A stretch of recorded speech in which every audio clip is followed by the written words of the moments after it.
दोस्तों, आज की वीडियो में हम बात करने वाले हैं, यदि आप सैलरीड इंडिविजुअल हैं तो आपको अपनी असेट एंड लायबिलिटीज़ की डिटेल दिखाना मैंडेटरी है। जी हाँ, किनके लिए ये मैंडेटरी किया गया है वो हम इस वीडियो में डिस्कस करने वाले हैं। तो गवर्नमेंट ने काफ़ी सारे चेंजेस जो हैं आईटीआर फॉर्म्स में इंट्रोड्यूस किए हैं for reporting assets and liabilities. Generally यदि कोई टैक्स पेयर बिजनेस या प्रोफेशन में है तो उसको डिटेल्स देनी होती है अपनी असेट्स एंड लायबिलिटी की through a balance sheet in the ITR, जो कि आप सभी जानते हैं। तो in specific cases, even for salaried employees, salaried individuals, ITR has been mandatory for taxpayers to disclose their asset and liabilities at the end of years।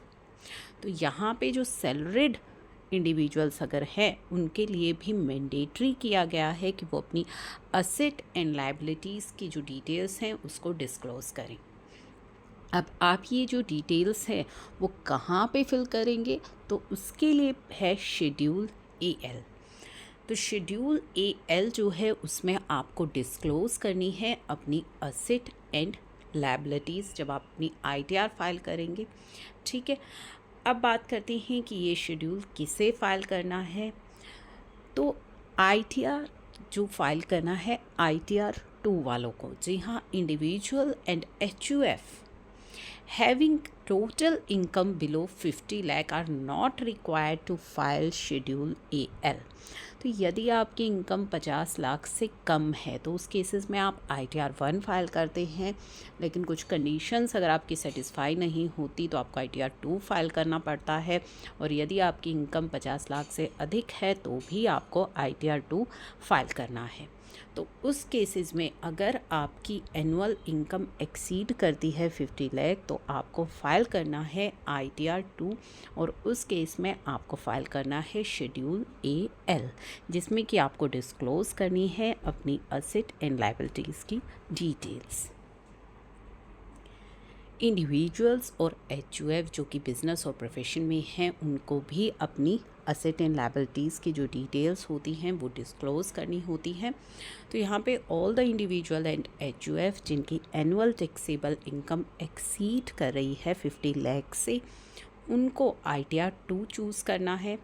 ठीक है, लेकिन यदि उनकी बिज़नेस एंड प्रोफेशन से इनकम है तो फिर वो ITR 3 चूज़ करते हैं। तो यदि आपकी बिज़नेस एंड प्रोफेशनल इनकम नहीं है फिर भी आपको अपनी असेट एंड लायबिलिटीज़ की डिटेल्स देनी होंगी।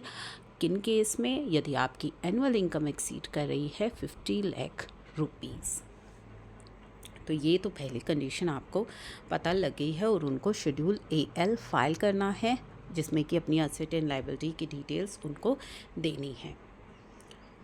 तो वाई इट इज़ मैंडेटरी, तो प्रीवियसली जो है काफ़ी सारे ऐसे केसेस थे जहाँ पे टैक्स पेयर्स की असेट जो है उसकी इनकम से मैच नहीं करती।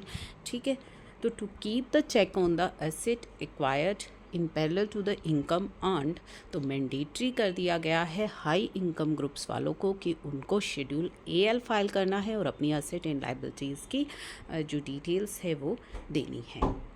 गाइडलाइंस क्या है, असेट्स की आपको डिटेल्स दिखानी है। उसमें ज्वेलरी यदि आपके पास कोई है, प्रेशियस या सेमी प्रेशियस स्टोन्स अगर आपके पास हैं तो ये सारी चीज़ें, मूवेबल प्रॉपर्टी यदि आपने ख़रीदी है तो सारी डिटेल्स, मूवेबल प्रॉपर्टी है, व्हीकल है, कोई फाइनेंशियल असेट है, तो ये सारी डिटेल्स जो हैं अब आपको देनी होंगी।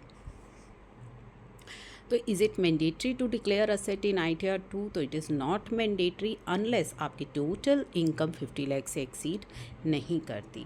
तो इसमें फॉरेन असेट भी इंक्लूड होंगे। यस, अगर आपके पास हैं तो इसमें फॉरेन असेट भी इंक्लूड होंगे। अदर क्वेश्चन यहाँ पूछा गया है, I have received gold from my parents under will या गिफ्ट के थ्रू। तो ये जो गोल्ड है तो how should I declare this. अगर गोल्ड 1 अप्रैल 2001 से पहले परचेज़ किया है and purchase value is unknown, तो आप फेयर वैल्यू पर दिखा सकते हैं। तो यहाँ से एक चीज़ अब आपको समझ में आ गई है कि अब यदि आप सैलरीड हैं तो भी आपको अपनी असेट एंड लायबिलिटीज़ की डिटेल्स दिखाना मैंडेटरी हो गया है आईटीआर में। यदि आपकी इनकम 50 लाख से अधिक है तो शेड्यूल एल में आप अपनी ये डिटेल्स दिखाएंगे। और in case business and professional income है तो उस केस में तो आपको आईटीआर 3 फाइल करना है, और वहाँ तो आपके लिए ये डिटेल्स दिखाना पहले भी मैंडेटरी था, तो अब भी आपको दिखानी है।